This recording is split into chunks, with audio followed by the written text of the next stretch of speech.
बिस्मिल्लाहिर्रहमानिर्रहीम। अस्सलामुअलैकुम। Saudi Urdu news channel में आप सबको खुश आमदीद कहा जाता है। मक्कातुल मुकर्रमा से खबर आई है कि मस्जिदुल हराम में गुस्ल काबा की सालाना रस्म पीर को अदा की गई है। मुख्तलिफ इस्लामी मुल्कों के सफारतकारों ने शिरकत की है।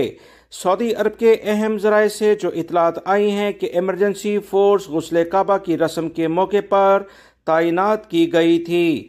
हरमैन शरीफैन इंतज़ामिया के सरबराह डॉक्टर शेख अब्दुर्रहमान अस-सुदैस, दीगर उलमा कराम, शाही ख़ानदान के अफराद और मुंतखब शख्सियात ने गुस्ल काबा की सआदत हासिल की।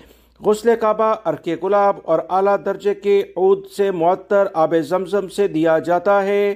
काबे की अंदरूनी दीवारों को कपड़े से साफ किया जाता है। याद रहे, गुस्ल काबा की रस्म में 45 लीटर आब ज़मज़म इस्तेमाल किया जाता है, जबकि ताइफ के गुलाब का अर्क 50 तोला और आला दर्जे का अर्क आब ज़मज़म में मिलाकर इस्तेमाल किया जाता है।